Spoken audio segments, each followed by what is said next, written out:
How's it going? Andrew here, and welcome to the Creative Endeavour podcast. This is the podcast bringing you inspiring stories from creative professionals from around the world.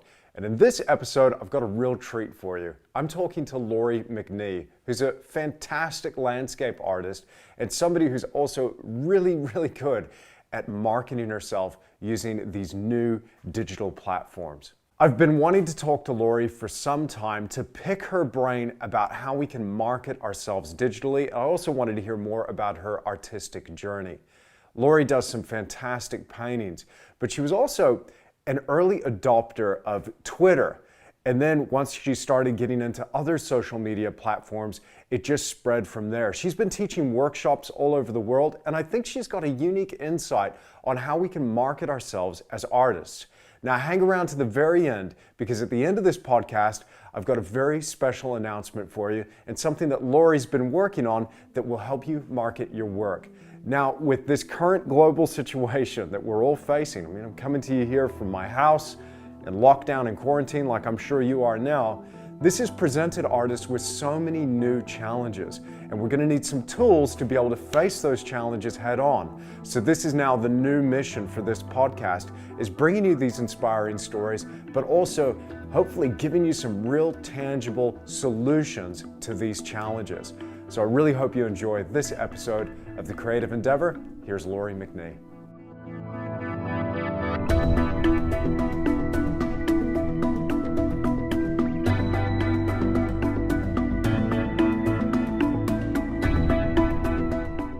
Lori, welcome to the Creative Endeavour podcast. It is an absolute pleasure to have you here. Let's kick things off. Again, I don't want to spend a huge amount of time dwelling on this, but I just want to ask, how are you doing over there in Idaho in the face of what we're all going through here globally? How's this been for you? What are some of the things that you're thinking about? And what are some of the things that you're doing creatively while this is all going on?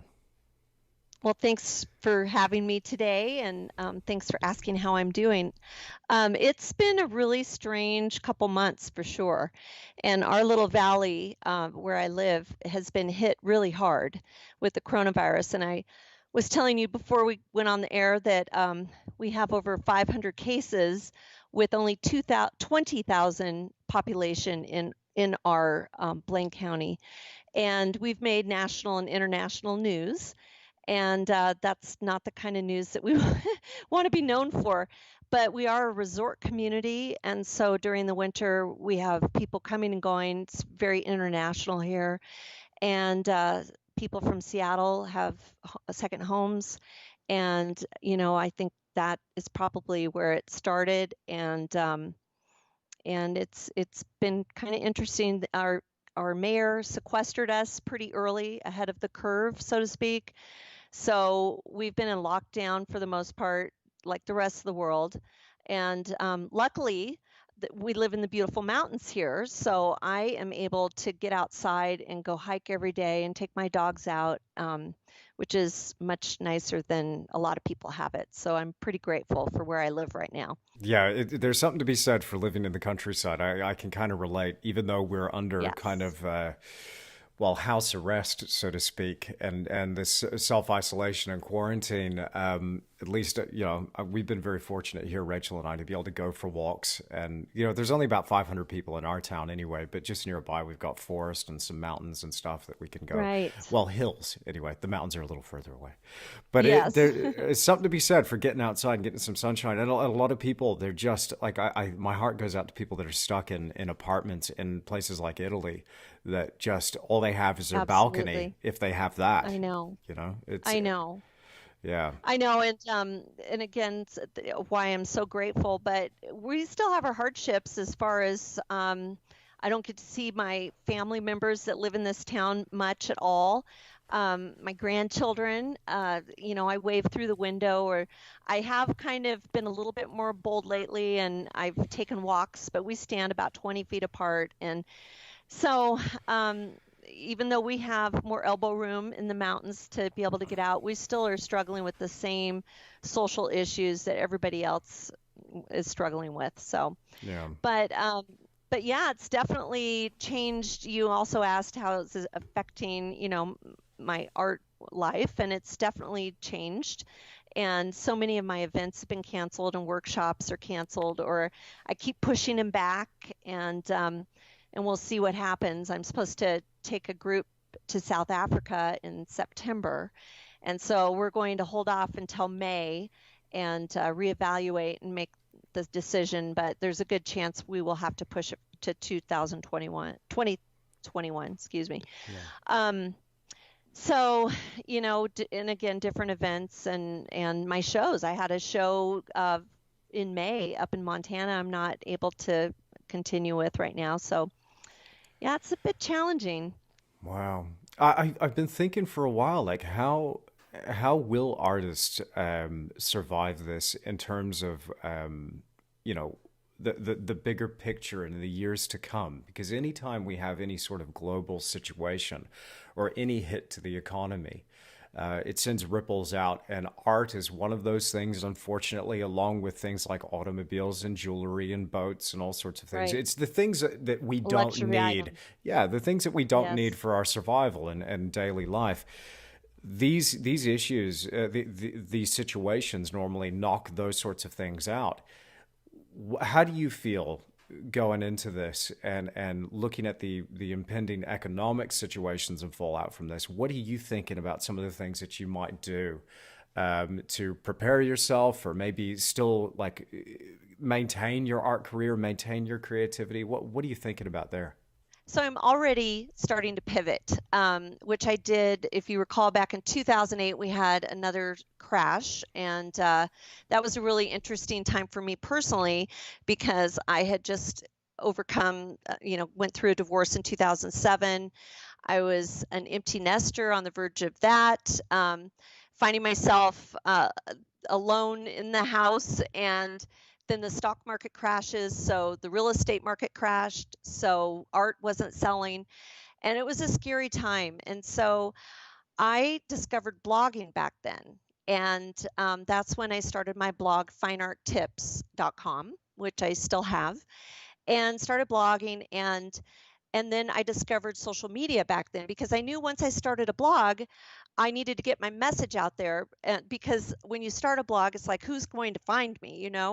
And then I remembered Twitter, seeing that when I had signed up on Facebook back then, which my kids were mortified about back then. Um, but I discovered Twitter, and the tagline back then, I think it was, "What are you doing right now?"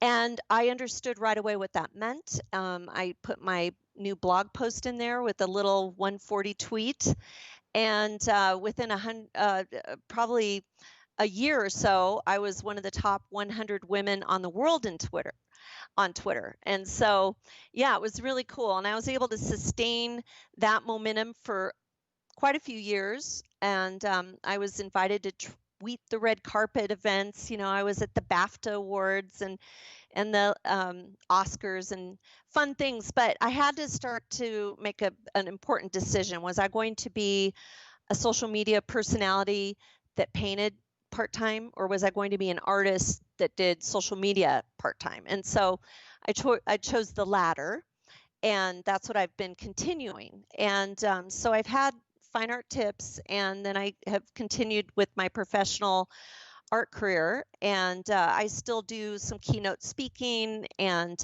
do events and things. I'm an ambassador artist like you are for products and things, and use social media to promote myself and them. So I've been able to figure out other ways to monetize other than just selling art. And it all kind of works together and helps sell art as well. But I was starting a new addition to Fine Art Tips, which is called the 2020 Club. And my partners and I'm bringing in my gurus, my social media manager and my website manager. And we were going to start this club to help artists and kind of create a forum and that sort of thing. But now it has new meaning. We were thinking going into this new decade, but all of a sudden with this craziness over the past couple months, we've completely already started to, like I said, pivot. And so we're going to be announcing the 2020 Club, and we're hoping next week to do a live webinar for free and invite people to come. And we're going to share as many tips on what artists can do, exactly kind of what you're basically asking me, to stay relevant, stay alive, stay seen, how we can get through this hard time, and to prepare if maybe it lasts longer than we might be expecting. And so that's the beginnings of what I'm beginning to do to help others and myself too. What are some of the things you're going to be talking about in this webinar? Well, it'll be about, again, how, artists are freaking out, creative people are freaking out. And so many people are reaching out to me because I've had fine art tips for a long time now, over 10 years, and have been sharing these social media tips, branding, marketing. So they're hoping I have the magic bullet, which I don't, but I'm going to dig deep and get as much information for people as possible. But some need the bare bones, like what kind of hashtags? How do you even do hashtags? What's the best hashtag to use for what I'm sharing, what content, what platform. So we're going to even start there, and then we're going to talk across the different platforms: Twitter, Instagram, probably not as much Facebook. Almost everybody's doing Facebook, but we're going to talk about Twitch and, streaming, Zoom, Skype, things like that, and blogging, and the importance of blogging, and some tips. So my social media manager, he's been on the Forbes top 10 in the world, top social media personalities, and he really knows his business. So he's got a lot up his sleeve, and I'll probably be being like you, moderating it more than anything. And then my webmaster, he's a WordPress guru and understands all the different platforms too. And so we're going to be chatting and giving as many tips as possible. And then we're going to open it up to questions. And so we'll do our best to answer people. That's wonderful. I think now more than ever, if people have been resisting for some time about getting onto social media and sharing their work online, I think now more than ever, it's imperative that they do that. Yeah, There's absolutely. something about these events that happen. I mean, I don't want to cause people to be afraid or panic. It's just a reset. It's just a change in the environment. That said, I still have this thing niggling at me here, Lori, when it comes to fine art, because as artists, as painters or people that draw, maybe sculpt, as creating an item of fine art, it's still nice to have some home for that work of art. There's always that thing in the back of my mind, at least. I've got a nice painting here I've just finished. Sure, I've been able to digitize it and create a how-to video from that. I've been able to make a post. I've been able to do all sorts of other things to diversify and kind of spread out a little bit. Maybe I've got a print or whatever, but I still have a painting. I really do want to sell that painting. Is there Yeah, still an absolutely. opportunity to find a buyer in this sort of Yes. situation?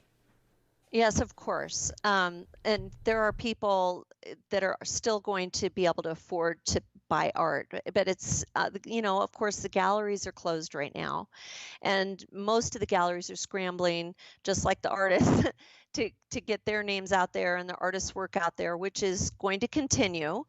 And they're kind of recreating the way they're doing business and reinventing and all of that as well. But art is going to sell, and I'm seeing cool things on Instagram. I don't know if you've seen, I don't know the hashtag by heart. I can look it up, but it started in the UK with an artist, where you sell individual works, smaller pieces, for under $200. And once you've accrued $1,000, then you're supposed to go support one of those artists and then buy one of theirs for 200. And so people are selling tons of art just for $200, little tiny paintings. And I'm thinking of jumping on board and testing that out just a little bit. And it's good bread and butter money. I mean, that's not, huge windfall of money, but it's nice. And people are chipping away and selling some art that way.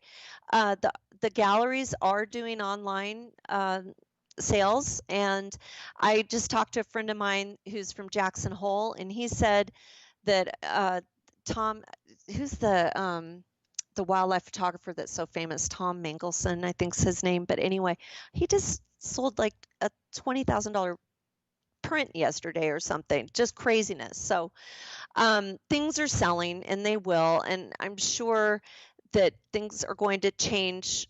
We're going to get back on track eventually, for sure. So, but we just have to be creative right now in how we're doing business. Well, I think those items that are the lower price point items are really a good place to put focus at the moment. But I also think just on a personal level, I mean, I have been very fortunate, blessed in my career to have gotten some pretty decent commissions and some really high profile clients who have kept me kind of working. And there's a few of these people and I know that there's going to be a handful of people on that list that at the end of this, despite the economic fallout, yeah, look, they're going to lose a lot, millions and millions and millions of dollars, but they're still going to have hundreds of millions of dollars. So they still might go, well, I've got an empty wall, or I want to buy this gift for somebody, or I want to, finally have a portrait of me painted or something. There's going to be something. But it's just a question of Absolutely. like also so I think we're going to have an expansion in the lower portion of the market, but I still think there's still the top of the market there, and I'm thinking I about ways agree. to actually reach both of those simultaneously. Yeah, absolutely. And like I said at the beginning, I live in an affluent community, a resort community, Sun Valley. It's a ski resort, and a lot of people with a lot of money live here. And everyone's a bit concerned about this, of course, but there's a lot of construction that they had stopped construction, but they opened it back up on Monday, and there's tons going on. People are still building, there's new walls going up, and people will need art. And art is a beautiful thing, and it's a window to your imagination, and people still will want to surround themselves with beauty. And so I do feel the same way that you do. I think kind of the middle section is maybe where we probably will struggle the most. So I agree. The high end or the smaller art that's more impulse item will do better. Look, we might be jumping around a little bit here, Lori. Forgive me. That's I okay. want It's all to stuff. I want to hear more about how you first started out on your creative journey. Can we actually go back to the beginning? We'll put the current global situation to one side, the economic Okay. fallout, all I that know. stuff. Yeah. I want to hear now about how did you get your start creatively, and did you go to art school? Did you train? And how did you end up becoming where you are, the Lori McNee that we can see today and admire? Yeah, thanks. So I mean, as far as I can remember, I always was drawing as a little girl, and I grew up in the Southwest the first part of my life, and was really intrigued with nature and animals and Native American culture and that sort of thing. And I was around a lot of cowboy art, and I just loved art from a young age. And then birds. And I used to try and capture birds. And there's an old wives' tale: if you sprinkle salt on a bird's tail, it can't fly. So I used to run around with a salt shaker when I was a little girl, and then I'd make little traps and try and capture them because I was always intrigued with them. And I used to help injured birds that would flock to our yard in Arizona because it's a big birding mecca. But eventually, that I got frustrated with, you can't keep a wild bird. So I started drawing and painting birds at a young age, and then I progressed from that to where I was a young mom, and in between loads of laundry and during the kids' nap time, I would create. And I painted with acrylics back then, and I worked with some very famous, well-known wildlife artists: Robert Bateman, John Siri Lester, Carl Brinders, Vivi Crandall, some of the top, and mentored with them, and became a wildlife artist. And I worked for organizations like the Nature Conservancy, and I did a lot of illustrations for the Wolf Education Research Center, helped reintroduce the wolves, and illustrated for them, and Ducks Unlimited and other organizations. And I did that up until about the year 2000. And wildlife art was kind of falling out of favor a little bit, and I wanted to paint in acrylics back then because my home studio with the kids and turpentine and all of that. But then I discovered water mixable oils, and that was the late 1990s, and around the year 2000 I made the switch from focusing on wildlife portraiture to wanting to paint more landscapes and then still life. And my work really took a change, and my career took off then.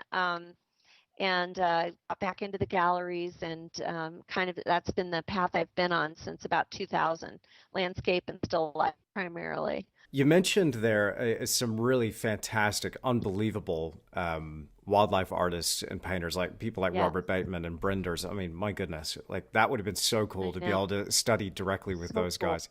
Was this in a sort of formal art school situation, or some sort of program, or like what was the structure of that like? Were they taking you through like formal lessons, or was it just going to their Yes. studio and they okay? I did both. And so a few of them I went to specific workshops, kind of masterclass workshops, very intensive 10-day workshops more than once. And I'm really grateful I had that experience because I still had young kids at that time, but my parents were wonderful, and they understood the importance. I do think it's really important for women to continue to follow their passion while they're still, their children, of course, come first, and mine did. But I cannot tell you how important it has been and how grateful I am that I've had my art career when I went through divorce and the empty nest. There's people that go through that feel lost and don't feel like they have anything. And I had my art career that I was, and still to this day, during this quarantine that we're all going through, artists are basically fairly happy people about it because we're used to being by ourselves. We're very happy. I'm busier than ever right now.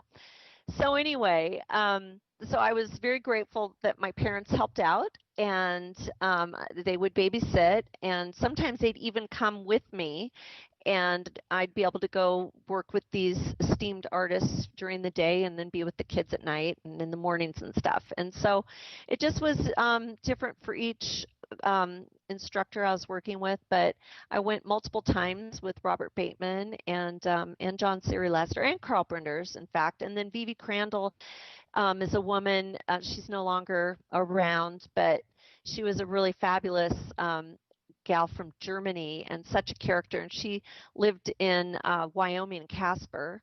And we went there for a week, and I camped outside in a trailer and worked with her. So some intense, real intense learning with them, and learned how to paint feathers and fur and eyes, and it's something that I've continued in my work still to this day. That's awesome. Yeah. I'm still working on Robert Bateman, by the way, to get him on the podcast. I'm My goodness. still trying. He'd be Oh, how fabulous. That would be wonderful. It'd be so cool to get in touch. I did have his number, and I had called him previously, but I think before it just got a little bit too technical for them. So I'm going to reach out again. If Oh, Robert's that'd be listening, great. I'm not giving up, dude. Hi, Robert, if you're listening. I haven't talked to him in probably 20 years. But yeah, When you first started selling your work, and you first had when you started, you stepped out on the stage as a professional, having trained then with these masters. Where did you begin? Did you start just selling one on one, or did you start going through a gallery? What was that like for you? well, so back in the 80s was the first time I was in a real gallery, and it was just for a very short time. My kids, again, were very young, and I primarily back then was just drawing and drawing animals, and I sold a few pieces, but I was not able to be prolific back then. And so it was too premature for me to be a professional selling my art at that point. So I pulled my art out and just worked on my craft. And to motivate myself, I would enter the different competitions like Ducks Unlimited or Duck Stamps, because again, I was focusing on being a wildlife artist, or I'd illustrate. Um, and different exhibitions and things. So I worked on my career that way, but I was not in the galleries until around 2000, when I was making the shift from acrylic to oil. And I had bought Kevin McPherson's book, Light Filled Paintings. I can't remember the name of it, but um, Kevin McPherson is a well-known American plein air painter, and I bought his book, which is a really great one. And he challenged the reader to paint 100 small paintings. And so one summer, while the kids were in soccer and skating and all those things, I would sit on the sidelines and I would paint a painting while they're doing their sports. And I would just sit there and watch, hi Johnny, whatever, and paint my painting. And by the end of the summer, I had 100 small little 6x8s, and I showed them to a friend, and she said, "Geez, Lori, these are really good." And I said, "Thanks." And she said, "You know what? I'd love to show these in my store." And so here in Sun Valley, we have some really great galleries, but we also have some very lovely stores. And she had this nice retail store and gave me a show. So I framed up everything. And then I also had done one little still life. I had just started painting still life, and it had a little bird, and I hung that. And I ended up having a show, opening reception, the same night as Gallery Walk, when all the galleries were busy. This was like the glory days, and tons of people on the streets. And I ended up selling almost everything. And so I walked down a few days later to Neeland Gallery, and I went in and said, "Hey, I'm Lori McNEE, and lived here, many years, and used to show my work back in the '80s for a short period of time." And this was a new director. And I said, I'm having a show that it almost is sold out, and before everything goes to their new homes, would you like to come see it? And she goes, "Oh, sure. So let me close up and I'll walk down with you." So she came into the gallery, or not gallery, but into the store, and she really liked everything. And she said, "Oh my goodness, I would love to represent you, and I want more still life like that with the little bird." And so that's kind of how that happened. And we just have had a wonderful rapport. They're like family to me. And I've been there for, 20 years now, basically. And then from there, advertising in the various magazines. I'd get discovered by other galleries that would ask, for me to show with them. I've written about this, how to find a gallery, how to find the right gallery. There's different ways of doing it. That's one way, is what I said. And I've also forced myself on a gallery before, and I've decided that's not the right thing to do.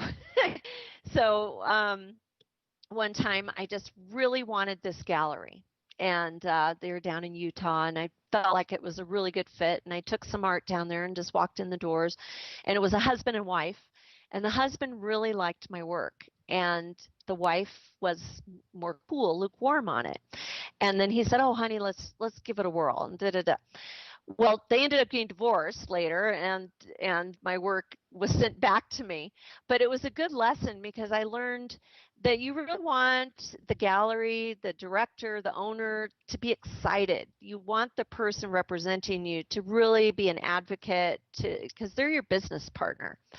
And you want them to really get behind you and feel really good and confident about what you're doing and your vision. And so that was a valuable lesson. So now I wait, and just wait until the right chemistry happens. So I did learn that. There's something to be said for working with people where you've got that bond and trust and rapport and chemistry, as you put it. I can relate. I was very fortunate early on in my career to find a gallery run by two wonderful people, Colin and Gay Dixon, amazing people in Perth, in Western Australia. And I remember as well, like there was this moment where a customer or a potential client came in, and my agent Colin was talking up the work and just really, singing its praises. And this guy turned around to him and said, "Well, do you own any? You're trying to sell it to me. Do you have any?" And he just looked Exactly. at him and he just said, "Yes, of course." I've bought several. And I was like, when he told me that, I was like, yes, Colin, excellent. And he That's wasn't just saying cool. that. Like these guys like Yeah. seriously collected my work as well. They were just like, Yeah. they'd buy little pieces, some medium-sized pieces. And, they've got like, you go to their place, they got some of my paintings just everywhere. It's awesome to see. Oh, that's so nice. Yeah. That's a great compliment. But it's good to work with people where you've got that chemistry. So when you're making your approach, let's say now again, I think everything, the situation again is Yeah, coloring everything now. If you're a young definitely. up and coming, or maybe somebody that's finding their feet creatively, now later in life, and you want to get represented through a gallery, what would be the approach that you would make? What would be the kind of the directives or the instructions that you would give to somebody just starting out? How would they go about finding representation? Well, so there's different ways. Again, most galleries have kind of their guidelines listed on their website. So, first of all, I would decide what genre of art you have, like what style that you um, that your own style. Understand who you are and what your style is, and if oil, are you traditional, are you contemporary, or what? And then try and think what galleries would maybe be a good fit, and also your pricing and your maturity level as far as where you are in your career, that sort of thing. And then do some research on the different galleries that you find and what their recommendations are, what they're looking for, if they are. Most galleries will say they're not looking for artists, but I guarantee they're always looking for a artist that they feel strongly that that they really like the work and that they are going to be able to sell you. They will take on a new artist if they believe that about you. So I would look at the guidelines on their individual websites and see what that is. And back in the day, they used to want you to mail in a DVD, one of those, or CD disc or whatever. And that's kind of old school now. And but just read what they're asking, and then you can decide if you want to follow their guidelines that way. Again, I did kind of a backdoor before where I had a show down the road, which that worked out really well for me, and then invite the director to come down, and on her lunch break she went and looked. And so that, just you have to think outside the box a little bit. It's always good if you're going to kind of go knock on the doors, literally, beat the street, have a couple paintings tucked under your arm, even walk in the door and you can show it to them. That's kind of a bit assertive, but I know it works. And I know a lot of artists that have made that happen. So the squeaky wheel gets greased, especially now. So, but I would say it's a good idea to kind of make sure that you're going into the right gallery. There's an example that I like to give. In Scottsdale, I was represented for a while by a gallery down there, until they had troubles, and the gallery closed. But it worked out. It was an unusual gallery where you might not think that an artist would be interested in hanging, and it was a place that sold primarily vessels, like glass blown vessels and beautiful ceramics and things. And I had been walking around Scottsdale and I noticed this, and I was really drawn to it because I'm a still life artist and I paint beautiful vases. And so I went in and looked around. I said, "You guys have a lot of empty walls." And and they said, "Oh yeah, yeah, we do." And I said, "Have you ever thought about having a two-dimensional artist hang alongside your beautiful vessels?" And they ended up taking me on, and I did real well with them for a while. So just kind of thinking, like I said, outside the box, and it's worked well for me. There's always another way around, isn't there? There's always some Yes. way, so it's fun asking other artists that question because there is that there is that standard kind of approach where we do kind of you look at the instructions and the gallery is like, just don't just show up. But I've had Exactly. I know. like the best gallery I ever found, and the best relationship I ever had professionally was me just showing up with a folio and I just and know. not See? booking an appointment. So there you go. I know. But it's Sorry, galleries. yeah, but it's always interesting just hearing that yeah, there's more than one way around this.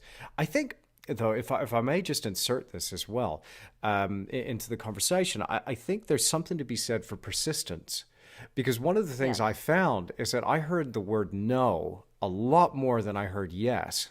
I got no absolutely. probably it was about 10 to 1, Yeah. thinking And back. that's And pretty good. well, yeah, sometimes more, but that was certainly the norm. Is people going, no, sorry, we're not interested. Oh, we're not looking at your new artist right now, or whatever. I say, I'll be Right. back. I'll be back again. And Yeah. sometimes I would turn up again, sometimes I I wouldn't. know. But yeah, Yeah, I know exactly. As I'm t sharing my story and you're talking about yours, I remember I've dealt with more rejection in my career than acceptance, honestly. You just that's kind of where you cut the mustard.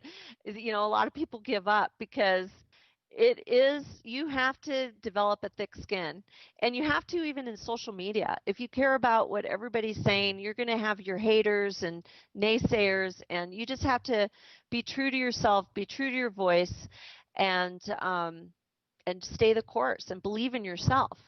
And if you truly believe in yourself, if you can sell yourself, that's the most important thing. People are going, it'll be contagious, and people will want to be around you and your art. I had I had the privilege and pleasure of meeting you in person when you came to Yes, that was so fun. Queenstown, maybe 2 years ago now. You were here a little It while was ago. last year, actually. It was Last last year. March. Oh, Yes. okay. Okay, so not that Yeah. long ago. Okay. And No. I there was something about you then, Lori, and still I can feel that coming through the screen now. You do seem to have this kind of magnetic way about you.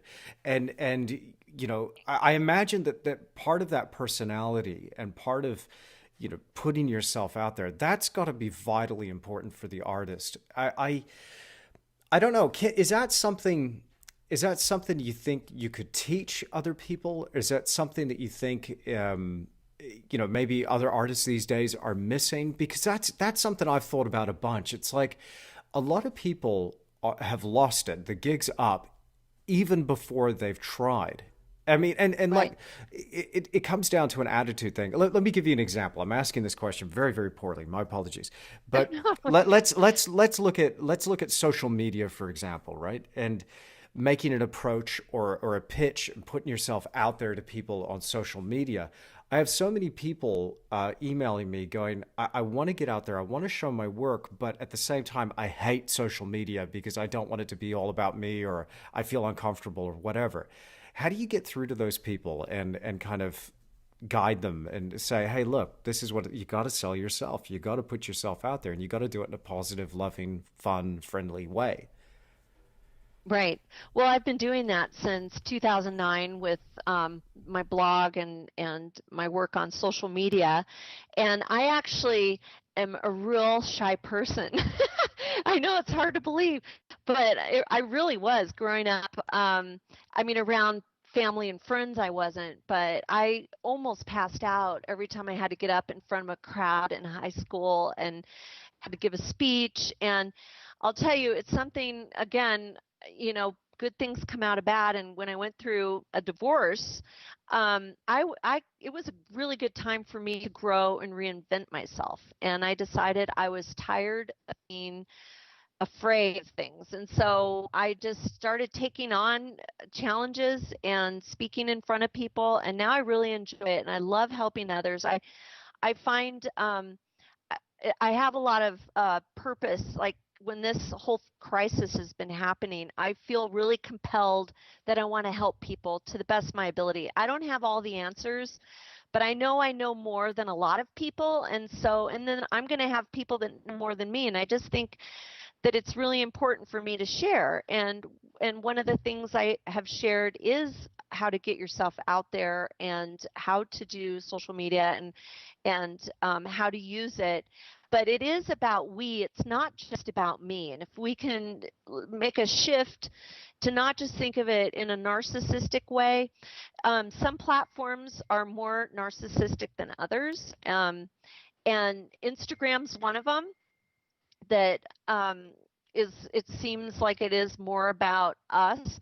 But if you can you can think of clever ways of wording your explanation, like your content that you're uploading along with the image, and make it relatable to the person instead of it just being, oh, here's my latest painting, 8 by 10, it costs $575 or whatever, that gets old for people. But if you can make it like really interesting, a fun couple sentences with the right hashtags, and engage people in conversation and answer them back and forth, you start building up your following, you build up your confidence too. Then you're not feeling like it is just about me. You're feeling like you're having a conversation. And back in the day, I used to say, because I got a real big start on Twitter, early adopter, and like I said, ended up being at the top of the food chain there for quite a while, which was really cool. Um, but again, we always said that Twitter's more like a cocktail party because everything goes so quickly there. Tweets just go by, and it's actually rather hard to keep up with Twitter, but it is very powerful. So it's a great way to get your message out there, and links. They love links on Twitter.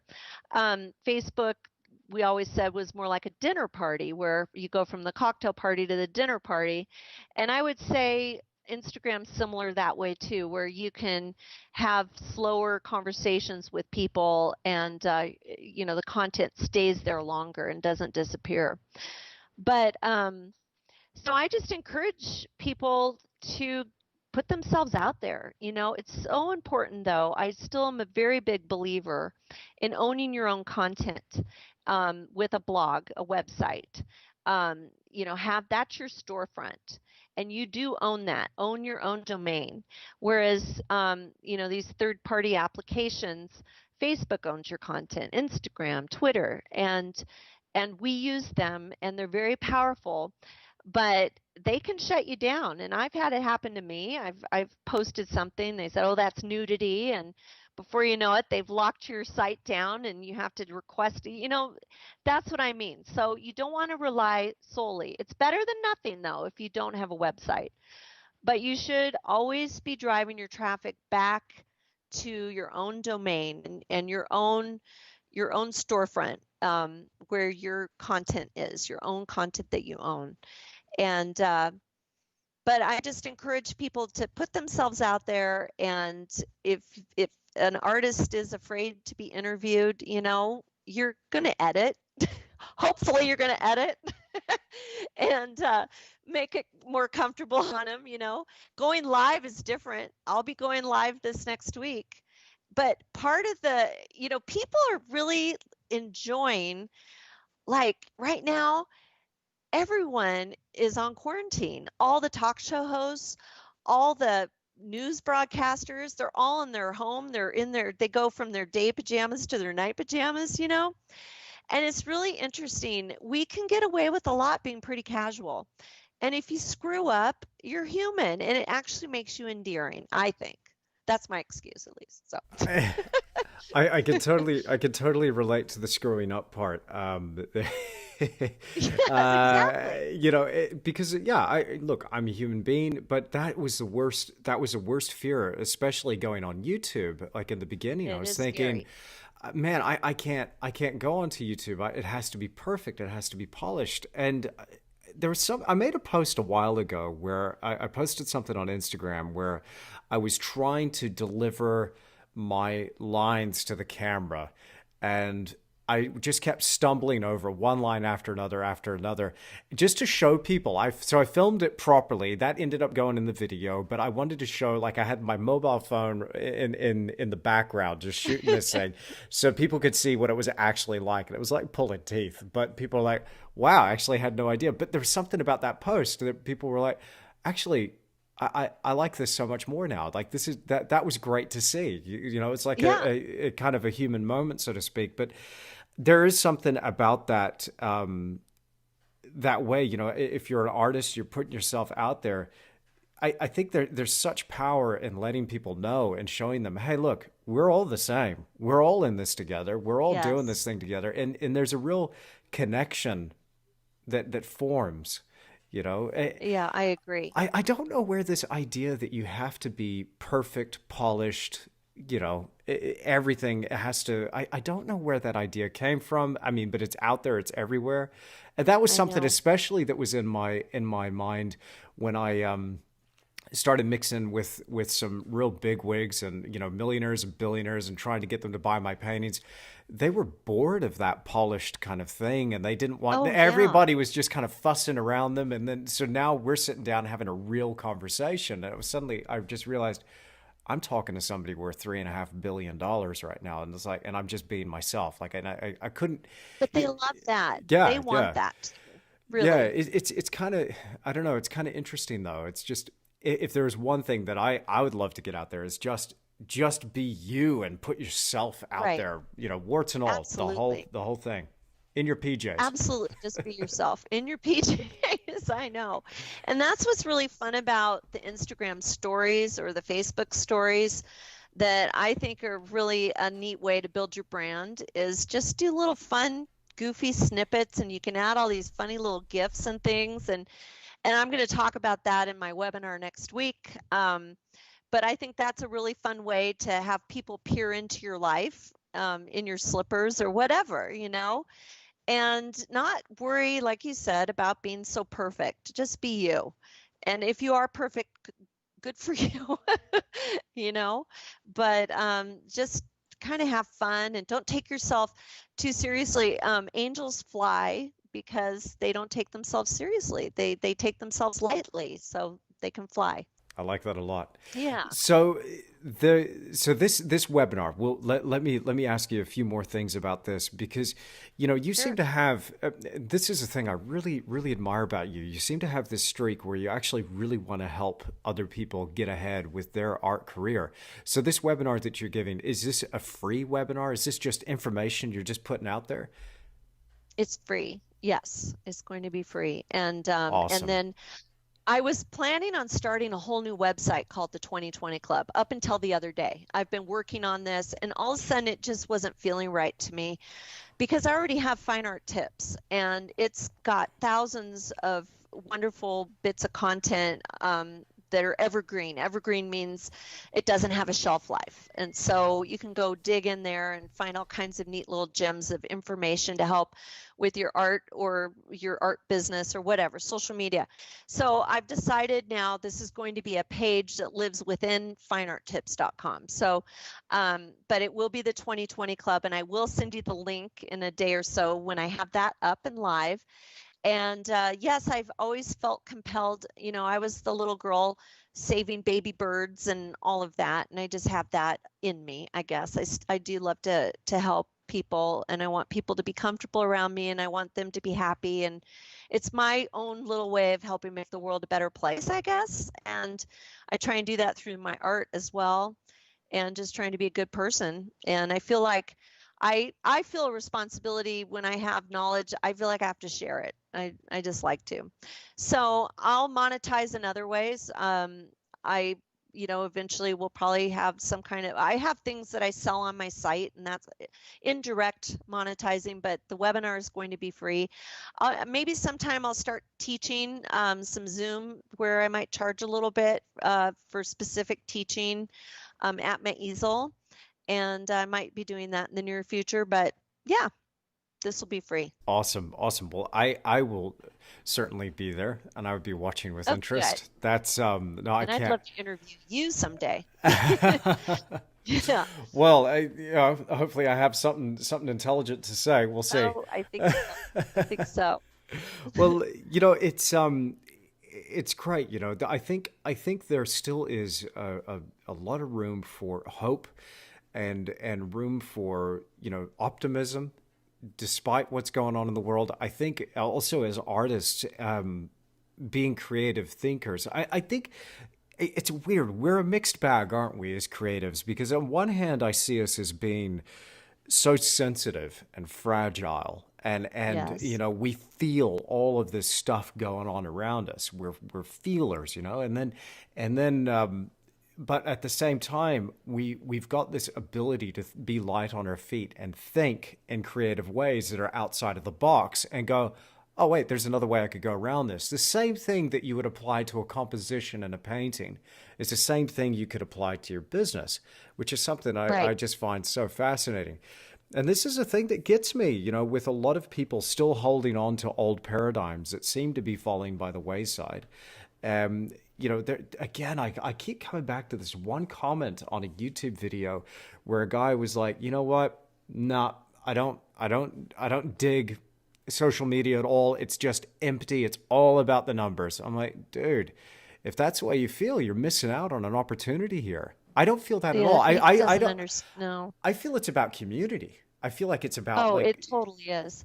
You're building your community, your tribe, your network, and I mean, you and I met, I believe, social media through Sam, and I met him, and then I met you, and I would never have met you guys, and we had such a fun day in New Zealand together, and I just love it. And we're all still in touch, and that's the power of social media. I mean, social media truly has changed my life for the better. It's opened up doors and opportunities. I've made DVDs, I've written books, I'm a contributor to all kinds of magazines and books, and none of that would have happened had I not started a blog and used social media to get my message out there. And so I find it really, really valuable and important. And if that person feels that way, then maybe it's just not for that person, and that's okay too. Hopefully they have another way that's working. But one thing that I think is interesting when you talk about the sensitivity of an artist and all, um, artists are manifestors naturally, and they need to understand how to take what they can do on canvas or in a third dimension. You have to visualize something, and then you create it, right? You manifest that vision into a tangible form. So why can't we do that in business, right? So we've got to just train ourselves that you have that confidence and you can do that.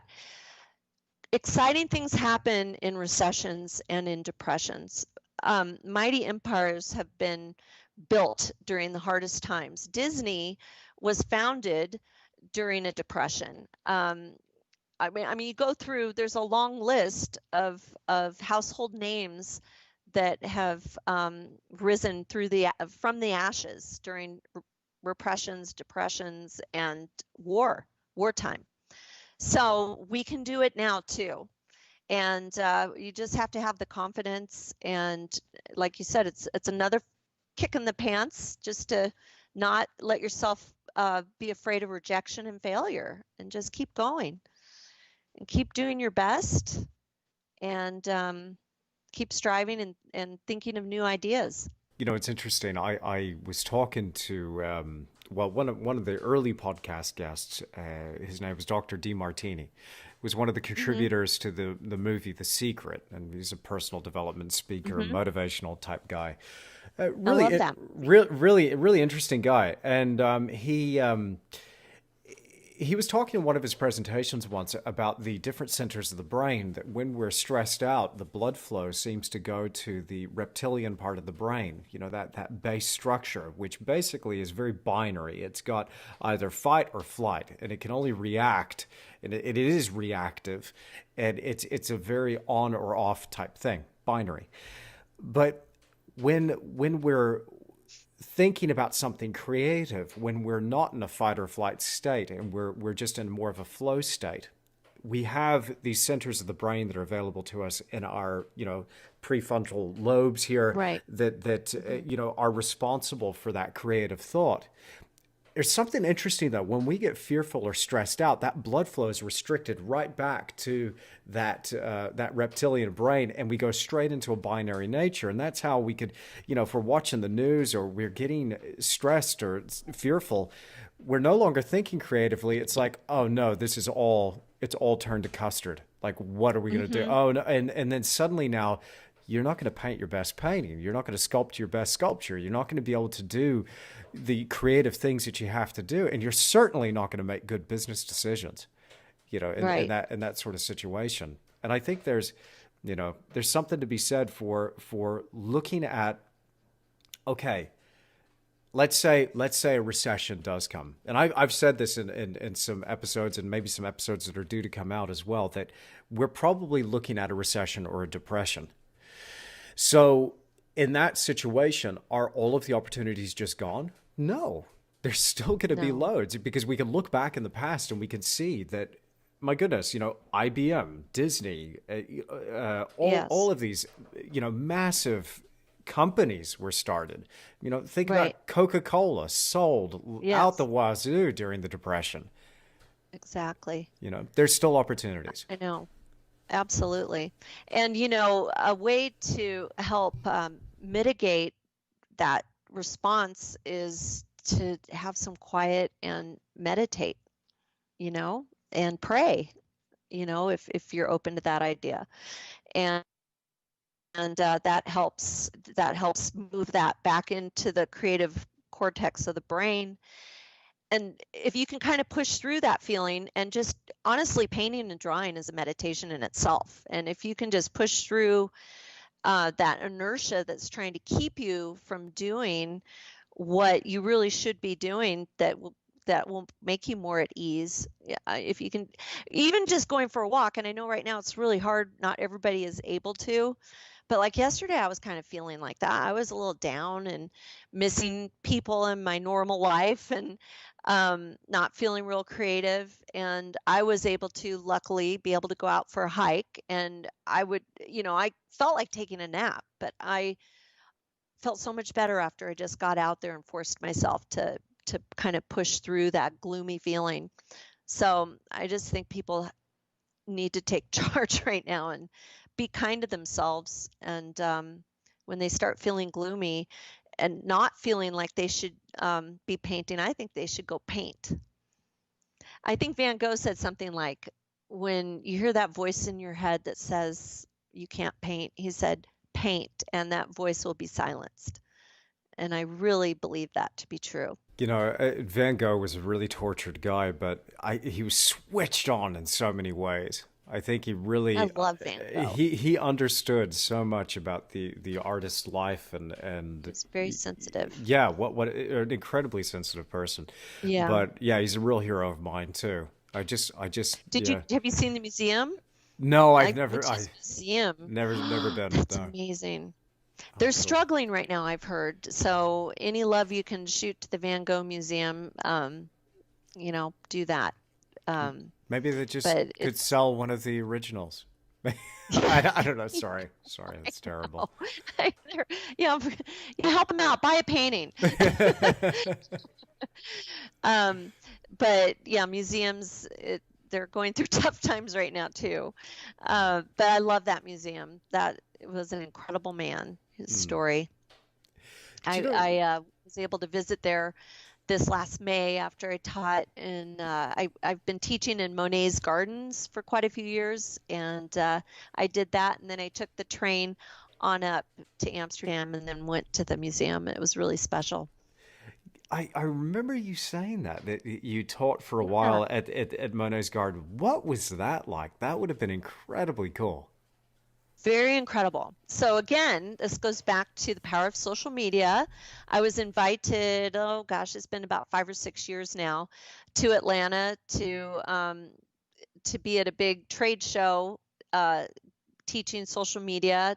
They're breaking off into groups, and um, and also product demonstration. And so I was giving a big lecture, and afterwards some people came up to me and invited me, this real exclusive group that they have permission to take small groups of artists into the gardens, and asked me if I'd like to lead a workshop. And so we started this really great relationship that lasted up until this last year. And now they have just changed the rules there, and they're not allowing groups in there anymore to paint. There were only a few groups allowed, and we were able to go before the gardens opened. So first thing in the morning, we'd be at the doors at 7 in the morning. We could stay there till about 8:30. And then in the evenings after the doors closed, we'd show up at 5, and we could stay till about 8 at night. And it was just 8 of us, 10 of us, and the gardeners. It's one of the coolest things I've ever done, and I just treasure it.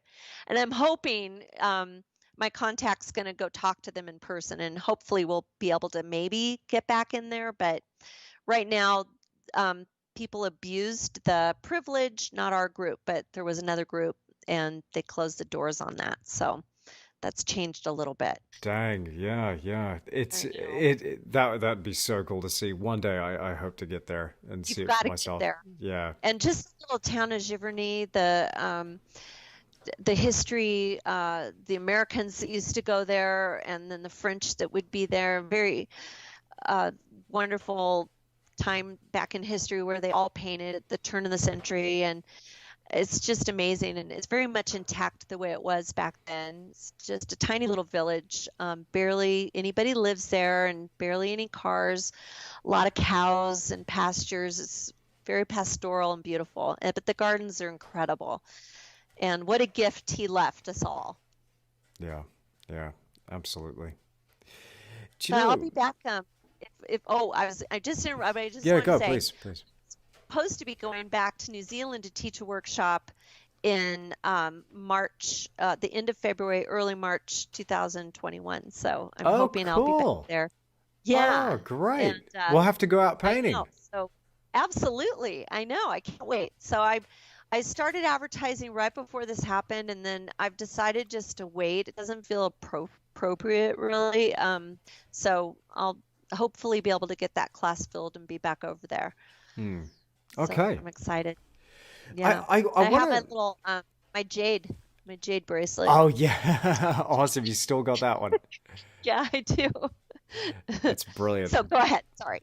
I want to I do want to insert something into the conversation again here. Just something that popped into my mind that Oh, it was something I was thinking about this morning actually, Lori, where I sometimes on this podcast we talk a lot about success and how to be a successful artist. I'm talking to successful artists, and then I was thinking this morning, what does that word even mean?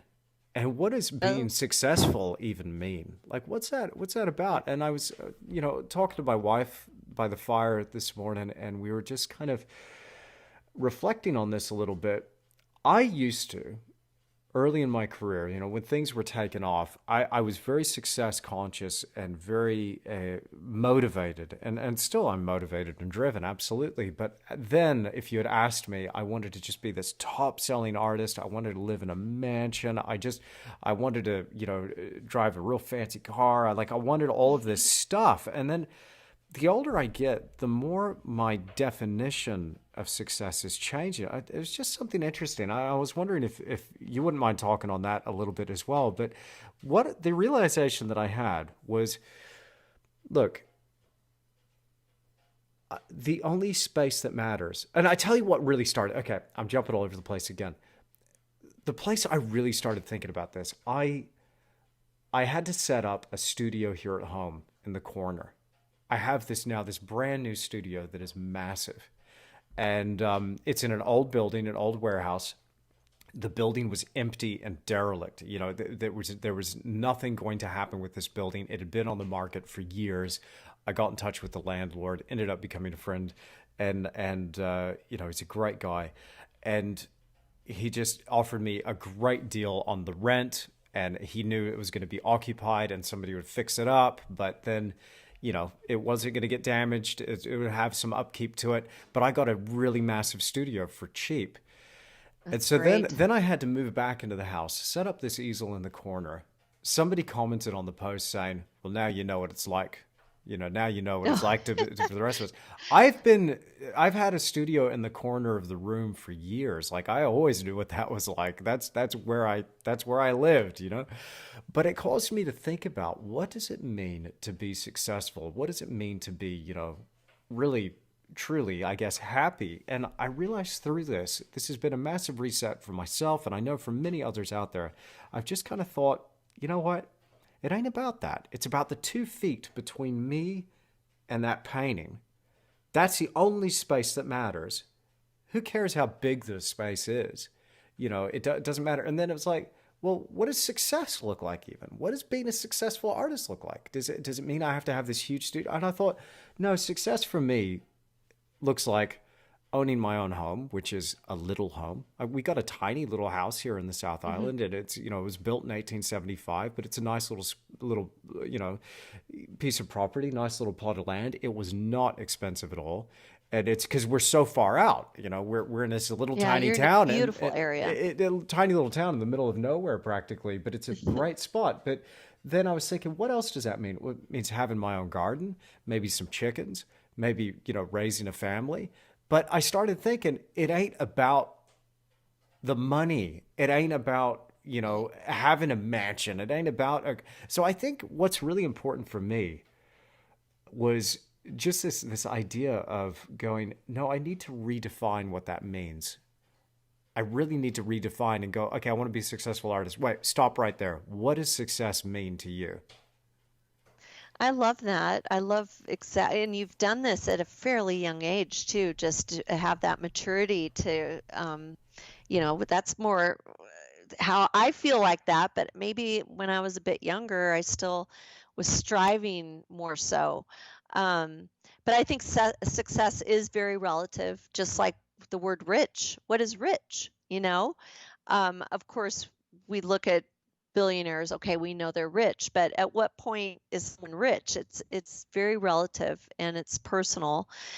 And I would agree with you about success. And also it extends beyond just myself. As far as my own personal success, I want my kids to be successful, and knowing that I and successful for them. What does that mean? I want them to be happy and healthy and um, good citizens and that whole thing. Loving people that I've put out in the world, and hopefully they'll go out and make the world a better place. And so to me, that is successful when my kids are successful. And as far as my art career goes, it's nice to. I've always wanted, and you don't always get it, but uh, appreciation from or respect maybe from your fellow artists, from your peers. That's always nice. And I think in ways that's what partly the draw is with social media in a way. You can kind of see how a painting's being received and if you're on the right track or not. And not that you should fully rely on that, but I think that's a little bit of the draw that happens with it. And sometimes it is helpful to know if you're kind of going in the right direction, if you're thinking about painting a series and you're on the fence and you put something up there and you get a lot of accolades about something, maybe okay, maybe I should continue that theme. But again, it's success has to stem from inside. It's an inside job. So it is more than an outside job. I would agree. I like that. Success is an inside job. I like that. That's a that's a nice little takeaway there. Um, yeah, it just was something I was thinking about today, and I never really stopped and took the time to go, hang on a second, because I think what focusing on things that are so external, when our focus is outside of ourselves and we're chasing, trying to get the thing, And if I get the thing, then I'll be happy. If I get that thing, then I'll be able to finally accept myself. And the minute I stopped doing that was the minute I actually started going, hang on a second, there's more to this than just getting Yes. the thing or getting the money or getting the house, Yeah. the car, the whatever. And especially as an artist, it's like, no, it's not about that. To me, being an artist, it's all about growth. It's all about taking that responsibility for yourself and just showing up to the easel and pouring your heart and Right. soul out. And what do we really need now? I think this is the other thing as well. Like we're starting to realize, just being stuck in the house, what do we really need? I'm thinking now, like, well, we don't really need to go out to eat. There's nowhere in town to go out Toilet to eat. paper. Yeah, toilet paper. Toilet paper. I Seriously. know. Isn't that true though? Just a month ago, we're down to the bare essentials. Like it was scary at first when this happened. Yeah. We Yeah. I was just so excited when I could get toilet paper and paper towels and some soap. I saw this thing coming. I saw it coming. I said to Rachel, it was a couple of weeks. She normally does the grocery shopping about an hour away in a city called Dunedin, and I said, look, it's gonna hit the fan. The proverbial is gonna hit the fan. Yep. Go down to the store, buy all the toilet paper. So why? Just trust me. Just trust me. Because when it really goes down, we could turn around and sell those things for $10 a piece. Just There you go. I'm kidding. I'm kidding. No. But you do. You Oh you man, have this reset and this shift in your focus where you're like, it's what true. what is It's important? been very And grounding. the most important thing for me now, I'm starting to realize it's like, and I don't mean this to sound all like lovey-dovey, airy-fairy, but it's about relationships. It's about the relationships with our significant other, and for me, my Yes. creator, but also like relationships with those people in your community. Do you know your neighbors? You Right. know, Yes, you I know. I do, and they're nicer now. Yeah, yeah, yeah, yeah. They That's are the with thing. me now. Yeah, It's interesting. Yeah, and it's cute. The neighbors to my left, they just bought, I saw them last week, had a big gathering and they had all their lounge chairs out and they had like a fire pit and they had a bit of a cocktail party one night, which, you're not supposed to be doing that. But they had all the seats, 10 or 15 feet apart from each other. So the couples, I just saw them as I was walking by. And then today I noticed they just bought all this new lawn furniture. So they're going to be planning more outdoor parties. But I've never seen them have a party before. wow, So yeah, it's kind of funny.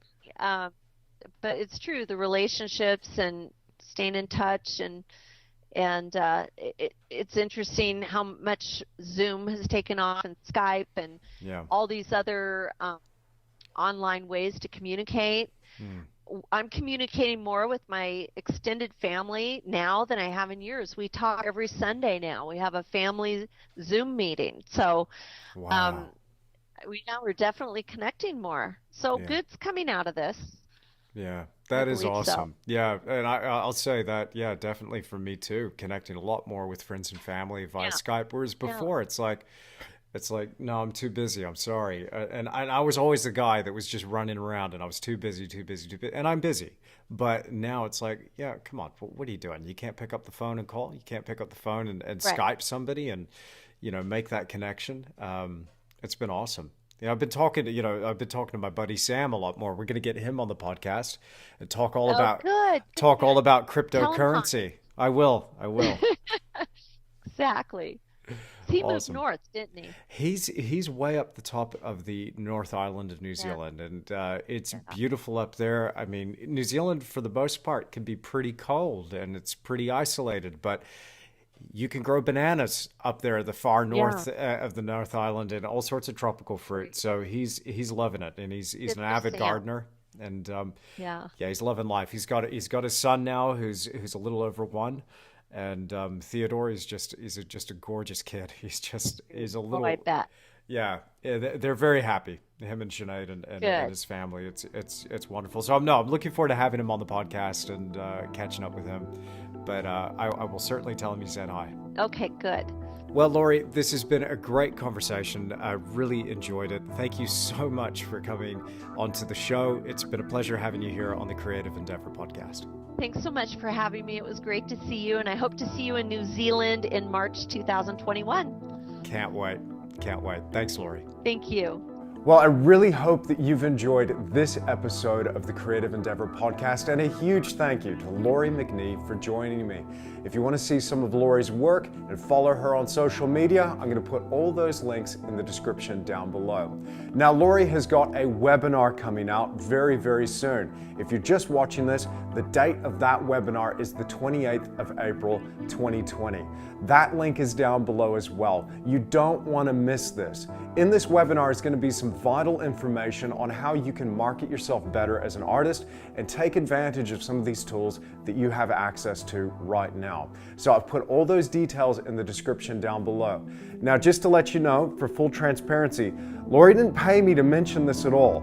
I consider Laurie a friend of mine, and if she's got some information, I'm going to be there listening to her as well. I want to learn a little something. So I really believe that she knows what she's talking about. She's got some real value to offer us artists. So make sure you check that out. Find that link in the description down below. Now, if you like this episode of the Creative Endeavour podcast, click that like button for me. Leave me a comment down below.